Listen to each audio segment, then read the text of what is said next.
여러분 안녕하십니까? 경제 현장 오늘입니다. 철도노조 파업이 이틀째 이어지고 있습니다.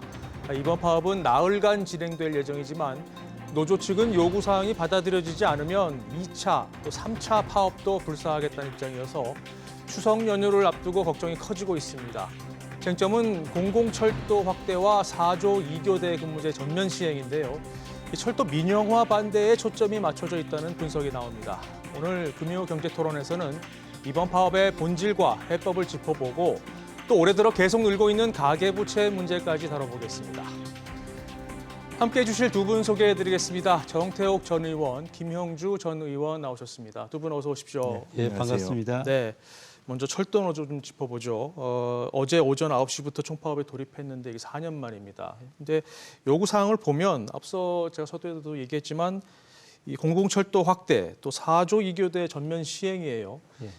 노조가 이렇게 파업을 할 만큼 당위성이 있는 요구 사항인가 좀 궁금합니다. 먼저 김 의원님 어떻게 보십니까? 그렇습니다. 이제 기본적으로 이제 적자가 많기 때문에 그 동안에 사실은 뭐 노무현 정부 때부터 철도 구조 개혁 얘기가 나왔었습니다. 네. 이제 그리고 실제로 이명박 정부에 들어서서 이제 SRT 문제들이 이제 구체화되고 또 민영화 노선, 민영화에 대한 추진을 해서 왔고, 그런데 지금 현재 이제 그 KTX 측에서 기본적으로는 SRT는 적자가 아닌 상태고 KTX는 적자가 누적되고 있는 상황에서 통합이 이제 살 길이다. 그리고 실제로 적자가 장기화되면서 말하자면 그 노동자들의 어떤 근로 시간이 굉장히 압박감을 많이 받고 있고, 최근 들어서는 사고율이 조금 다시 올라가는 이제 그런 비중이 네. 있기 때문에 안전과 적자 해소라는 두 관점에서 이제 문제 제기를 하고 있다고 보는데, 네.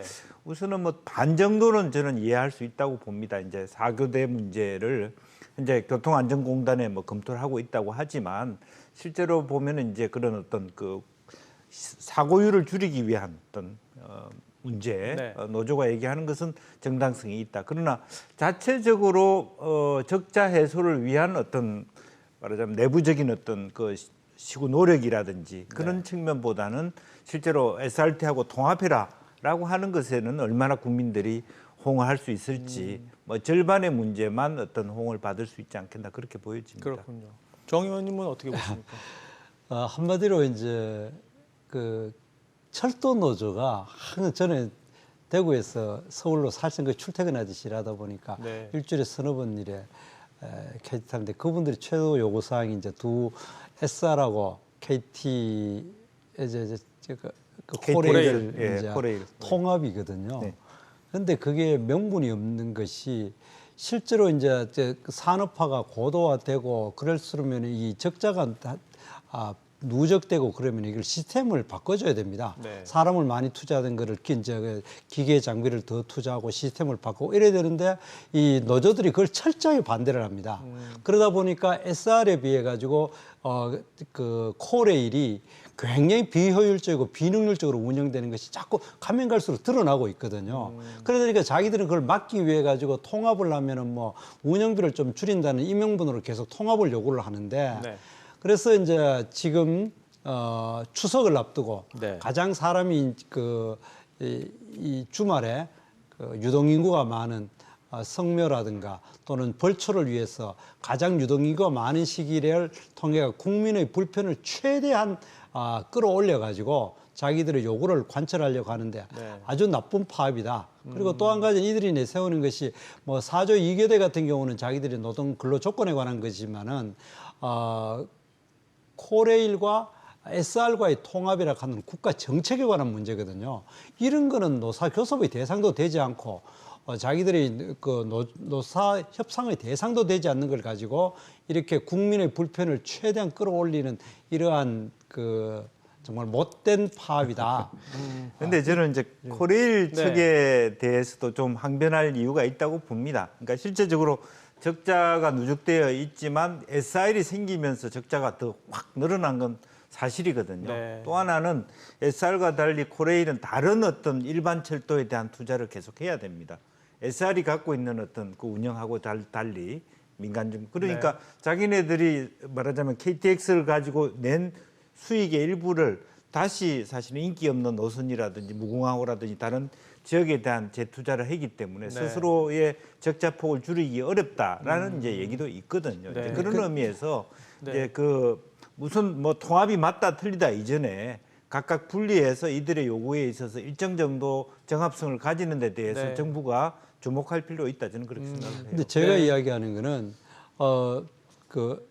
김영주 의원님 이야기하신 대로 코레일이 그 적자가 심하게 나오는 무공화나 또 이제 시골 노선을 운영하기 때문인 것도 있지만 그걸 떠나 가지고 직원 1인당의 노동 생산성 이런 거를 따져 가지고 그리고 굉장히 이 비능률적입니다. 네. 그리고 그렇기 때문에 이거를 이제 별도로 회사를 통해 가지고 운영했던 거를 통합을 함으로써 자기들의 이제 그 무능력 그다음 그 비효율을 어떻게 보면 가리는 역할을 해요. 네. 물론 그거는 부정을 안 해요. 코레일 자체가 그 무공화나 뭐 이런 이제 저속철도 그리고 저 산골 노선 이래 가지고 비능률 수익이 덜 되는 걸 운영하기 때문에 적자가 누정되는 거기를 이야기하는 게 아니라 그 운영 과정에서 현재 시스템을 좀 더 고도화시키고 또 좀 더 그 역물을 자동화시키고 이런 것에 대해서 계속 그 반대를 해야 되고 있거든요. 그래 되기 때문에 오히려 자기들이 파업을 하는 것 자체가 이 두 개 회사 체제를 유지해야 되는 정당성의 논거가 된다. 저는 그렇게 생각을 합니다. 네. 자, 통합 부분에 대해서는 두 분 의견이 조금 다른 것 같은데 조금 뒤에 더 다시 자세히 짚어보도록 하고요. 어쨌든 이번에 발단이 됐던 거는 SRT 노선 확대를 하면서 네. 이게 발단이 됐습니다. 근데 이거를 노조 측이 지금 철도 민영화 수순으로 지금 보고 있어요. 네. 정부는 민영화 검토 안 한다고 그러는데 이 주장이 왜 나오는 겁니까? 의원님? 사실은 제가 얘기하는 게 좀 업무론일 수도 있습니다만은 윤석열 정부가 들어서 이명박 정부 때 했던 것을 계속 다시 리셋하는 다시 돌아가는 듯한 느낌이 많습니다. 네. 문화 정책도 그렇고 언론 정책도 그렇고 그러다 보니까 어쨌든 이명박 정부 때 2011년도에 나왔던 민영화 결국 이거 SR 자체도 사실은 코레일에서 지분을 떼갖고 SR을 만들어서 민영화시킨 거거든요. 이제 그런 부분도 있고 59%가 민영화 이미 이제 돼 있는 부분인데 네. 그러다 보니까 이제 그러한 그 코레일 측 입장에서는 자기의 지분을 떼서 사실 민영화했다라는 부분이고 또 실제로 그것 자체가 SR이 물론 명분은 정부의 명분은 경쟁력을 강화시켰다. 아까 뭐 의원님 말씀하신 대로 코레일 노조가 너무 무능하고 말하자면 그 개혁에 수동적이다. 이제 이런 부분도 있겠습니다만은 어쨌든 경쟁을 하는 것 자체가 결국에는 코레일 죽이기 아니냐. 결과적으로 그 동안에는 뭐 강남 노선, 강남 수서역에서 또 서울역인데 오히려 SR이 더 쌌어요. 네. 그러니까 이제 강남 지역에 있는 그런 부분에 있어서 가격 경쟁력에서 밀리고 또 시설에서 밀리고 아무래도 SR 차가 더 좋고 이제 그런 부분들도 있어 왔고 또 그 노선을 그 동안에는 어렵사리 다르게 했는데 여기까지 온다라고 하는 것은 이제 두 가지 라인을 소비자가 선택하는 데 있어서 네. 과연 솔직히 경쟁력이나 편리함이나 설비 전체적으로 사실은 그렇게 또 본다면 SR을 선택할 가능성이 많다라고 보여지는 거고 그러면 자기들로서는 더욱더 결핍의 경제학으로 가는 거 아니냐 그런 네. 어떤 위기의식이 있는 것 같습니다. 네. 근데 예. 말씀하시죠. 철도에서 가장 중요한 주안점이 둬야 될 게 두 가지입니다. 첫 번째는 안전이고 두 번째로는 위기 요인이요. 안전사고 났을 때 제일 큰 위기고 두 번째 지금과 같이 총파업을 하는 것이 가장 큰 문제입니다. 이제까지 서울시 지하철 옛날에는 도시철도 지금 아마 도시교통공사 가면 그렇게 바뀌었는데 그 지하철이라든지 그다음에 이제 철도공사 그러니까 코레일 같은 경우 파업을 하면 국가 자체가 전 산업이 다 마비돼 버립니다. 네. 이거 자체가 가장 큰 어떻게 위험 요인이거든요. 이 경쟁 체제를 갖는 것은 효율화를 위한 경쟁도 있지만은 저렇게 막무가내로 불법 파업을 자행하는 어떻게 집단들이 계속 있는 한에는 이거를 어느 국가를 어느 위험을 독에 넣을 수 없지 않습니까? 네. 이걸 두 개를 쪼갈려 놨는 것이 그게 굉장히 바람직한 일이라고 생각합니다. 오히려 그 코레일이 저렇게 불법 파업을 자행하는 것 자체가 사실은 두 개의 회사 내지 세 개의 회사 또 민영화 회사도 있어야 되는 존재 이유가 된다고 생각합니다.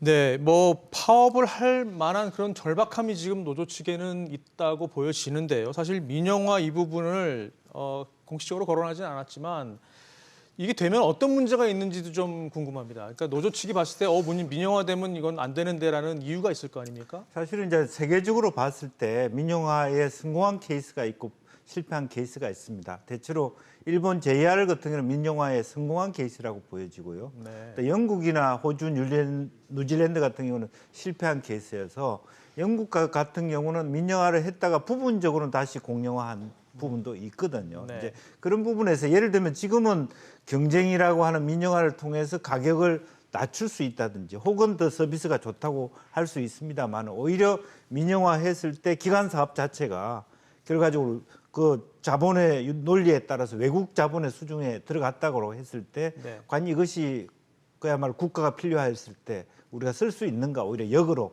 지금은 이제 의원님 말씀하시는 거는 노조가 파업하는 것 자체를 대안으로 다른 선택지가 있다고 하지만 네. 전체적으로 모든 어떤 기간 산업의 민영화, 물의 민영화, 뭐 철도의 민영화, 도로의 민영화라는 것이 과연 네. 장기적으로 가격이 내릴 것이냐.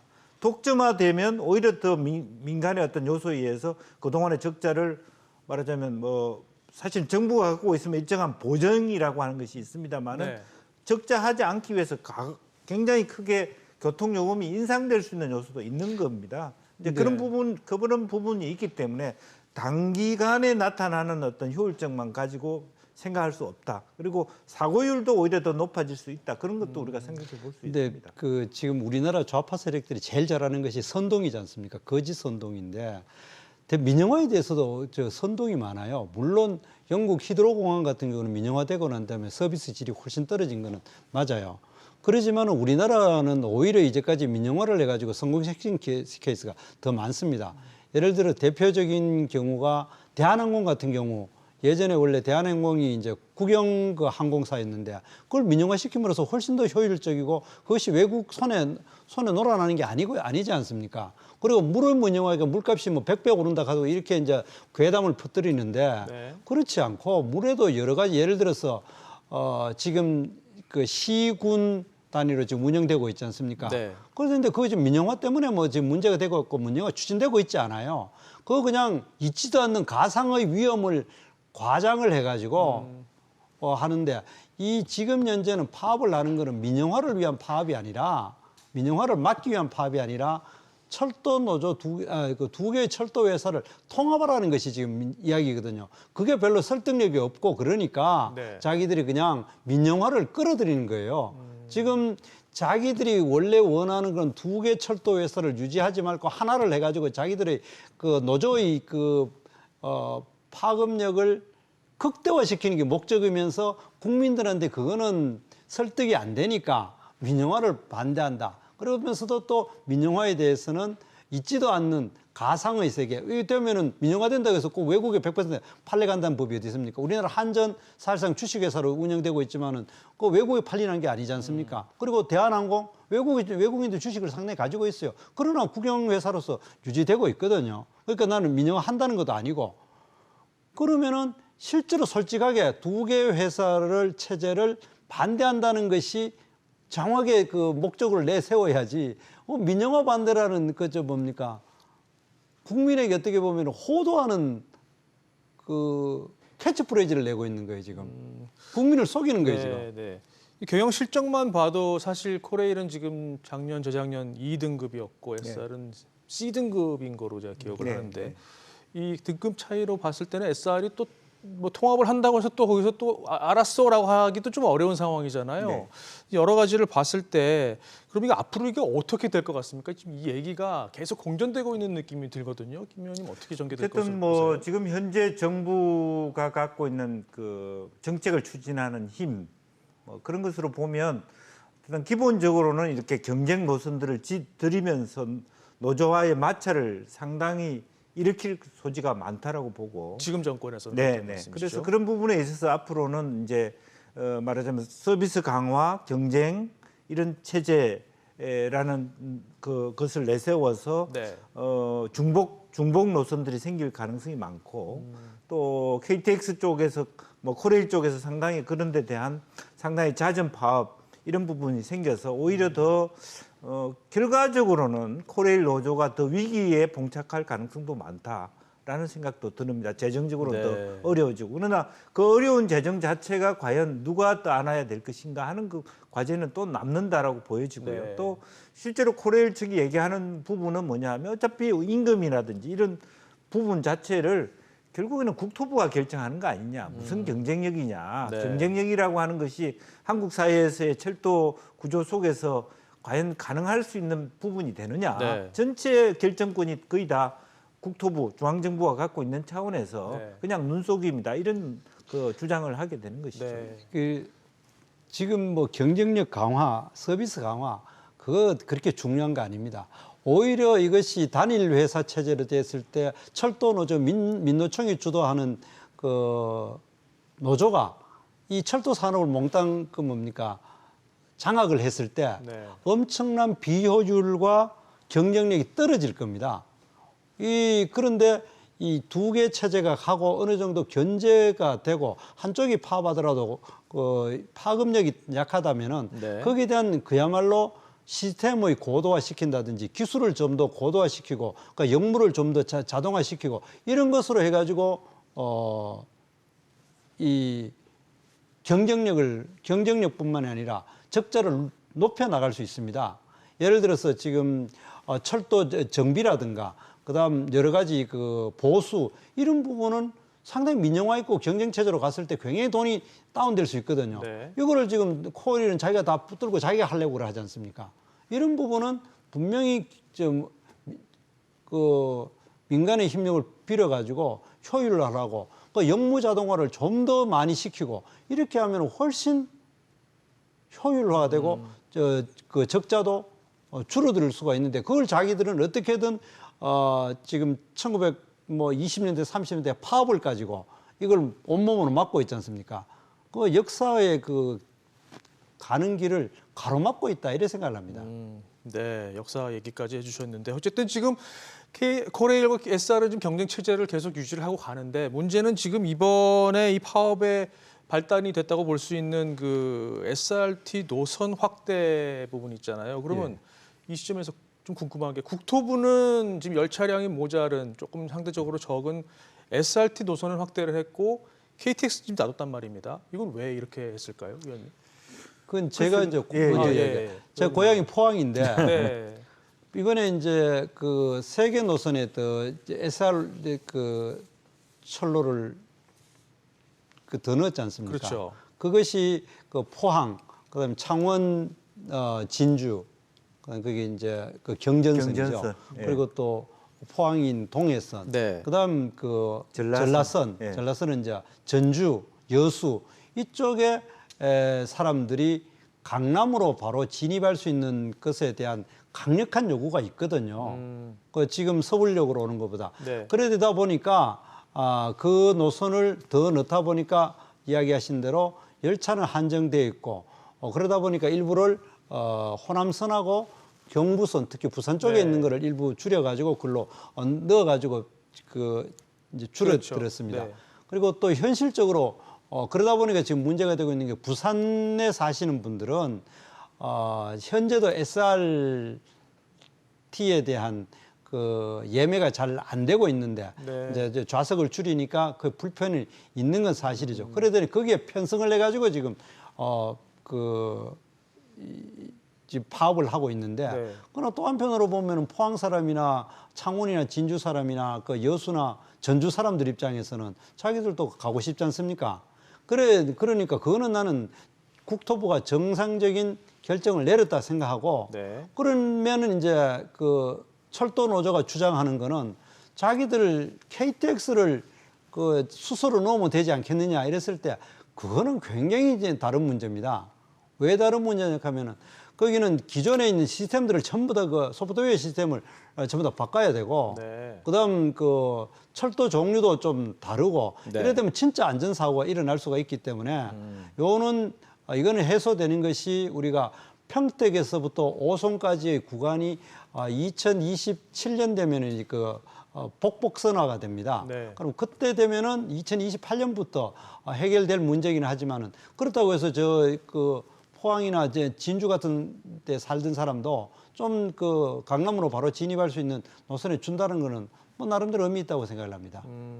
지금 이 부분 KTX가 수서역에 진입을 할 수 있느냐 없느냐 이거 기술적인 것 외에도 다른 문제가 좀 있지 않을까요? 사실 아무래도 이제 그 SRT가 갖고 있는 독점 영역이죠. 평택부터 그러니까요. 오송부터 시작되는 네. SR로 가는 그런 부분에 대해서 그러면 아예 SR은 여기는 완전히 독점으로 오고 나머지가 확장되는 부분이고 전라선, 경전선 다 동해선까지 SR은 확장되는 거고 형식적으로 보면은 편수나 좌석수 베드가 줄어든 건 아니지만 KTX 자체는 자기 시장을 이렇게 잠식당하는 그런 부분이 있고 자기가 치고 들어가야 될 강남권에 대해서는 접근이 안 되는 이제 그런 부분이 있기 때문에 그거는 이제 아까 의원님 말씀하신 대로 지금 당장 그런 주장을 한다 해서 가능할 수 있는 부분은 아니지만 어쨌든 기본적인 이미지상으로도 SRT가 더 싸고 깨끗하고 혹은 역으로 보면 강남 사람들은 훨씬 더 혜택을 받는 것 같은 느낌이 주는 그러니까 서울역에 있는 사람들에 비하여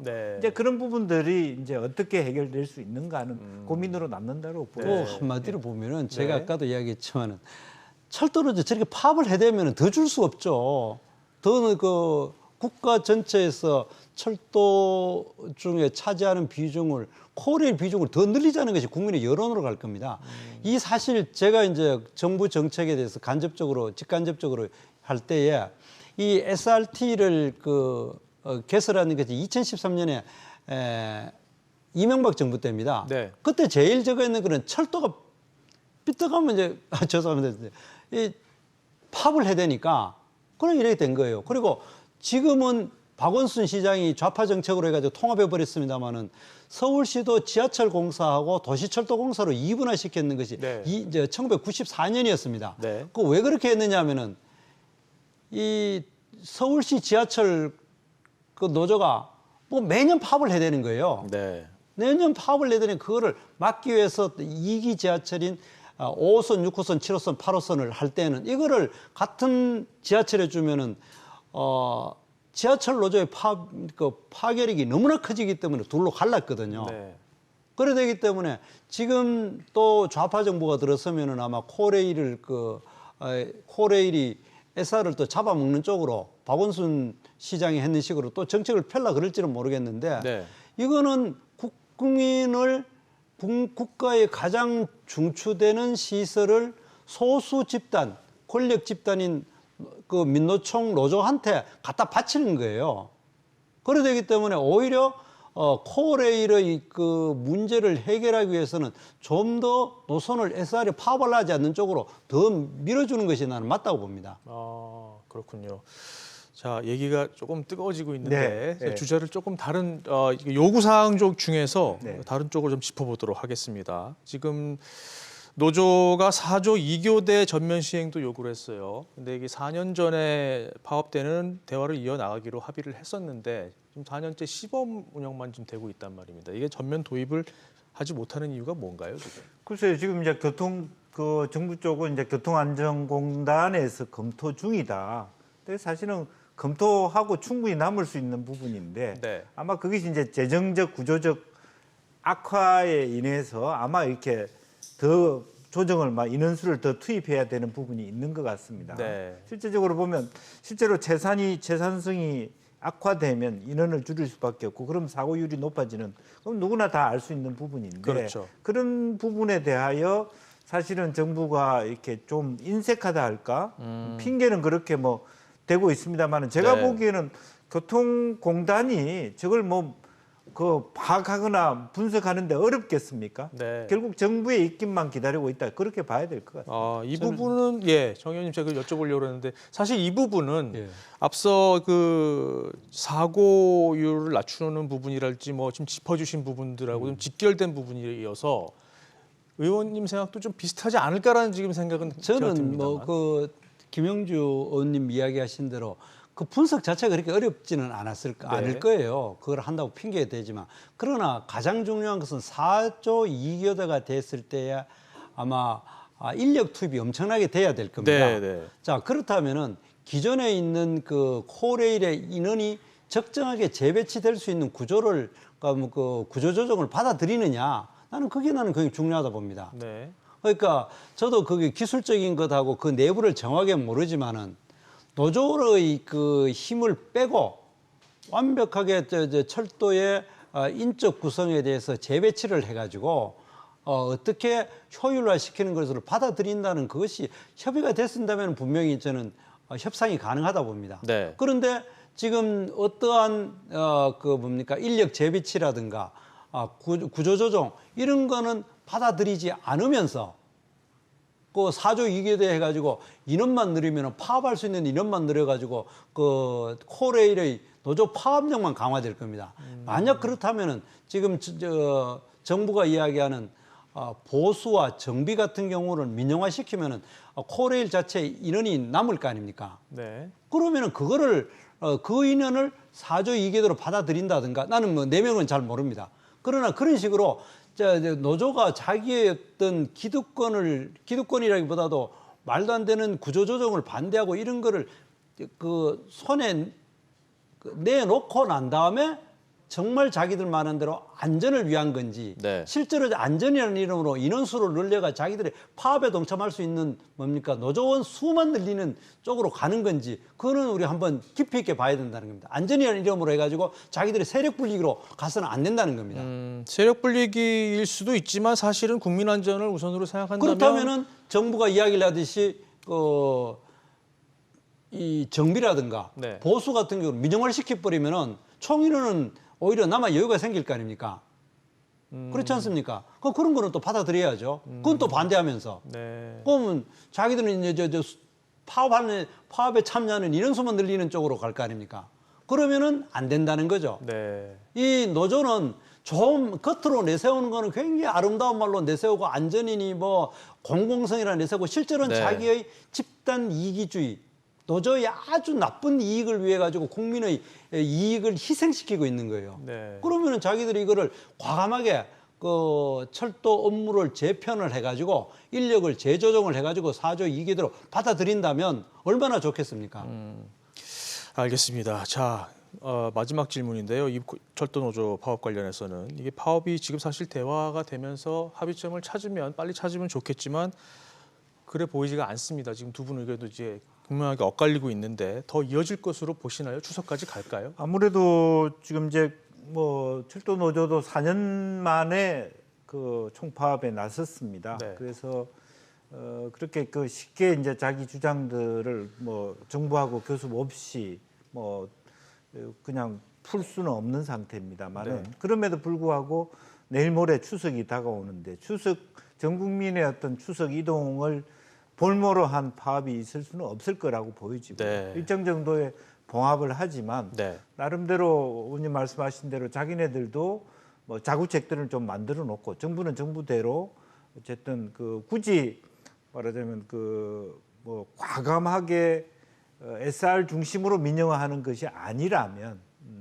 그 소위 코레일의 민영화까지를 네. 얘기하는 것이 아니라면 네. 코레일 자체가 최소한의 어떤 자기네들이 요구하는 어떤 말하자면 그 교대 시간에 있어서 인력 네. 확충이라든지 그런 부분에 일정 정도 서로 합의해 가는 구조가 전체 국민들이라든지 또 추석을 앞둔 민심에도 네네. 좋지 않을까 그렇게 보입니다. 그렇죠. 여론을 생각하면은 어쨌든 추석 전에는 합의점을 찾지 않을까라는 의견이신데 완전한 뭐 합의는 못하더라도 네, 일정한 네. 봉합은 하고 가야 되지 않겠나 네. 제 생각에는 노조가 형편없이 항복하는 쪽으로 끝날 거예요. 지금 국민들이 이 파업을 이쁘게 보지도 않고 왜 파업을 하는지조차도 뜬금없다고 생각하는 상황에서 또 국민들의 최대 명절 앞에 그 성묘하고 벌초가는 인원을 담보로 해가지고 파업을 한다? 글쎄 지금 전혀 국민의 그 동의를 받지 못하는 파업 오래 갈 수가 없습니다. 알겠습니다. 자, 시간 관계상 다음 이슈로 좀 넘어가 보겠습니다. 제가 서두에 대출 규제 부분을 짚어보겠다고 시청자들께 약속을 드렸기 때문에 자, 가계 대출이 계속 늘면서 당국이 이제 제동을 걸기 시작을 했습니다. 그런데 지금 내용을 보면 1년간 공급하겠다는 특례보금자리론 일반형이지만 일단 중단을 하고요. 그다음에 50년 만기 주담대 대출 한도도 줄입니다. 이에 대해서 야, 이거 혼란만 초래한 거 아니야? 이런 지적도 나오는데 의원님 그 부분은 어떻게 보십니까? 사실 뭐 혼란 초래를 떠나서 지금 DSR 같은 경우는 자기 그 월급에서 소득에서 그야말로 부채를 갚아나는 비율이 50%가 거의 넘어가고 있는 것 같아요. 네. 이제 이런 상태로 간다면 이제 각이 소득 구조별로 좀 다를 수 있습니다만은 저소득층의 경우에는 거의 한계에 봉착했다. 거의 월급 받은 걸 거의 다 은행에 뭐 대출 이자로 내야 된다든지 네. 이제 그런 부분들이 있거든요. 이것은 굉장히 적신호다. 금융적으로도 적신호고 그렇기 네. 때문에 일정 정도 저는 소득 대비별로 분위별로의 좀 부분적으로는 금리를 조정해주는 그런 것을 숨통을 좀 열어줄 필요가 있다라고 생각이 듭니다. 그렇군요. 의원님 생각은 어떠십니까? 저도 뭐 이게 혼란을 주느냐는 잘 모르겠. 거기에 대한 판단보다는 네. 지금 우리나라 가계 그 부채 비율이 굉장히 높아지고 있지 않습니까? 그렇죠. 그런 상황에서 올해만 해도 6조 원이 또 그 가계 부채가 늘어나고 있거든요. 이래 됐을 때 굉장히 심각해질 수가 있기 때문에 네. 이 부채를 좀 줄이기 위한 것이 바람직하다. 저는 그렇게 생각합니다. 네. 그러면 지금 이걸 고금리에 지금 시달리고 있는 취약계층 위해서 금리를 낮춰야 된다라는 의견도 나오는데. 근데 금리를 낮추는 거는 지금과 같이 물가가 지금 지속적으로 올라가고 있는데 또 금리까지 낮춰놔 놓으면은 또 불을 붙일 수가 있죠. 경기가 나빠진다는 말씀이신가요? 그래 되기 때문에 금리를 낮추는 것이 굉장히 좋은 거는 뭐 경기가 나빠질 때 금리를 낮추면 경기를 좀 상승시킬 수는 있지만은 또 시중에 돈을 더 많이 풀게 되는 이런 문제가 되기 때문에 안 그래도 인플레이션이 있는 데다가 또 금리까지 나타나오면은 더 인플레이션을 가중시키기 때문에 네. 참 어려운 상황인 것 같기는 네. 합니다만은 저는 금리를 낮추는 정책을 취할 가능성은 적다고 생각합니다. 그렇군요. 그리고 또 미국에서도 금리를 아직까지 낮추는 것에 대해서는 연방준비 제도 이사회에서조차도 네. 유보적으로 나가고 있기 때문에 네. 우리가 금리를 낮출 가능성은 그리 크지 않다고 생각합니다. 네. 자, 마지막 질문 김 의원님께 좀 드려보죠. 네. 그러면 9월 위기설은 없는 건가요? 정부는 없다고 얘기했는데 시선은 좀 불안합니다. 어떻게 보세요? 뭐 여러 가지 이제 지금 현재 뭐 여러 가지 종류의 위기설이 있을 수도 있습니다. 정부가 지금 현재 법인세 인하로 인해서 못 굳은 돈이 50조, 60조라고 하는 예산 불용, 즉 정부가 풀 수 있는 기반 돈이 없다. 또 고금리는 고금리대로 실제로 돈을 모아놓기 때문에 시중에 돈이 없고 저금리가 되면 저금리대로 부동산 가격이 올라가서 실제적으로 여러 가지 어떤 악순환에 걸 수 있거든요. 네. 그리고 실제적으로 우리 정부가 지금 이제 1% 성장이라고 하는 저성장 기조에 들어가기 때문에 이거 자칫 잘못하면 상당히 많은 어떤 양극화에 더 심하라든지 또 특히 이제 저소득층이 결과적으로는 금리가 높아서 은행 대출의 이자나 원금을 갚지 못하고 파산되는 그런 어떤 도미노 현상들이 생각이 심각하게 벌어질 수 있습니다. 네. 그래서 전체적으로 지금 우리나라가 뭐 붕괴되거나 소위 뭐 그런 어떤 구조조정을 해야 되는 그런 시기는 그런 정도의 국가의 체질은 저는 아니라고 봐요. 네. 그러나 최소한의 어떤 특히 최근에 연끌하는 젊은이들부터가 네. 완전히 앞으로의 삶을 포기해야 될 정도의 파산 행위로 이어진다든지 또 저소득층들이